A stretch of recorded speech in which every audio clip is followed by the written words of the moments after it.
यहाँ पे क्या होता है कि जो नीचे प्रेशर है वो डिक्रीज़ हो जाता है और ऊपर जब हम क्या करते हैं कि मीन्स सक करते हैं तो यहाँ पे प्रेशर इंक्रीज़ हो जाता है। इसकी वजह से क्या होता है कि जो भी ग्लास में है, चाहे वो कोल्ड ड्रिंक है या वाटर है, तो उसकी अपवर्ड मूवमेंट होती है।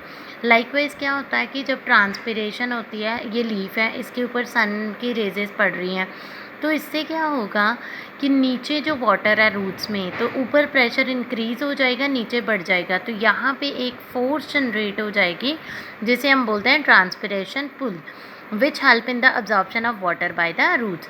तो इससे क्या होता है कि रूट्स वाटर, क्योंकि वाटर ऊपर को चले जाएगा तो आगे क्या होता है कि वो जो रूट्स हैं वो फर्दर सॉइल से ज़्यादा वाटर कंज्यूम करते हैं।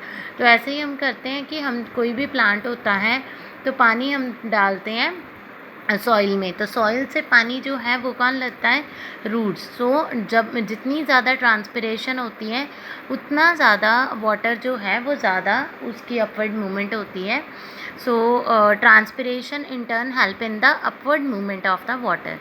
सो सेकेंड काइंड का जो protective tissue we have is cork और द फेलम। सो कॉर्क जो होता है, आपने देखा भी होगा, कई बॉटल्स होती हैं जिसके ऊपर लगाया होता है cork. So it is basically the peripheral tissue of old stem. तो जो ओल्ड स्टेम होती है तो उसका ये पेरिफेरल टिश्यू है और रूट्स का, and roots of the woody tree, and is form due to activity of cork cambium और फेलोजन सेकेंडरी लेटरल मेरिस्टम। अब ये देखो, सबसे पहले तो कॉर्क होता क्या है? It is a peripheral tissue. Peripheral होता है जो बाहर बाहर प्रेजेंट होता है। मीन्स अगर आप वुड देखो, वुड की ऐसे कटिंग करी हो तो जो ऐसे पेरिफेरी पे होता है, मीन्स बाहर वाली side, that is cork. So cork जो होता है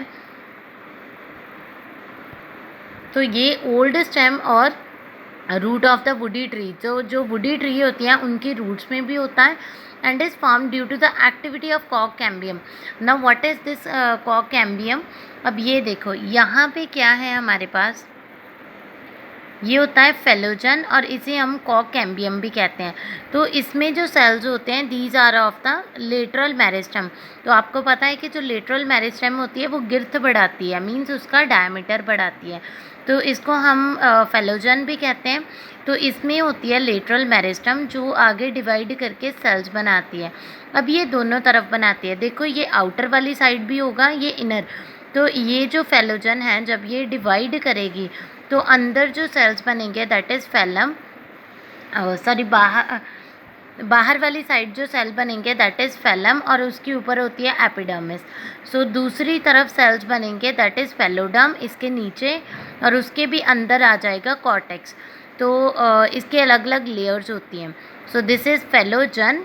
तो आउटर वाली साइड पहले बना फेलम, फेलम के ऊपर आ गया एपिडर्मिस, इनर वाली साइड ये फेलोजन से ही बनेगा फेलोडर्म, और उसके नीचे आ जाएगा कॉर्टेक्स। तो अब कहते हैं कि ये जो कॉर्क सेल है that is secondary lateral meristem. Secondary lateral meristem होता है जो आगे वुड बनाता है। जैसे आप देखते हो ना, प्लांट जब लगाते हैं तो वो पतला सा होता है, उसके बाद धीरे धीरे वो वाइड होता है, that is due to the this lateral secondary lateral meristem. जो कॉर्क कैम्बियम है, it produces of new cells on its both side, thus forming cork, that is phellum, on outer side and secondary cortex और phelloderm on the inner side. अब कहते हैं कि ये जो cork cambium है जिसे हम फेलोजन भी बोल रहे हैं, तो इसके जो सेल्स हैं ये डिवाइड करके नए सेल बनाते हैं दोनों तरफ, फॉर्मिंग कॉर्क और फेलम ऑन आउटर साइड। तो बाहर वाली साइड ये क्या बना रहा है? फेलम, जिसे हम कॉर्क भी कहते हैं। तो अंदर वाली साइड ये बना रहा है सेकेंडरी कॉर्टेक्स और द फेलोडर्म। तो दिस इज़ सेकेंडरी कॉर्टेक्स और फेलोडर्म, जिसके कारण जो वुड है वो हमें काफ़ी ज़्यादा ब्रॉड दिखती है। So then it is made up of dead cell with the thick wall. अब इसके जो सेल्स होते हैं these are the dead cell, और इसकी काफ़ी थिक वॉल होती है, बट इनमें कोई भी इंटरसेलुलर स्पेस नहीं होती। So the wall of the cork cell are heavily thickened by the deposition of organic substance, a fatty substance called suberin। तो अब कहते हैं कि जो वॉल होती है ना कॉर्क की, ये जो हम पढ़ रहे हैं फेलोडर्म, इसकी जो वॉल होती है इसके सेल्स की, वहाँ पे डेपोजिशन हुई होती है एक सब्सटेंस की जिसे हम बोलते हैं suberin। So suberin make these cells impermeable to water and gases and it also help in conservation of water in the trees. तो जैसे क्यूटिकल का काम होता है, सेम वाइज जो स्यूब्रिन होते हैं, these are the impermeable to water. तो वाटर ना तो ये बाहर जाने देते हैं ना अंदर आने देते हैं, सेम वाइज गैसेस।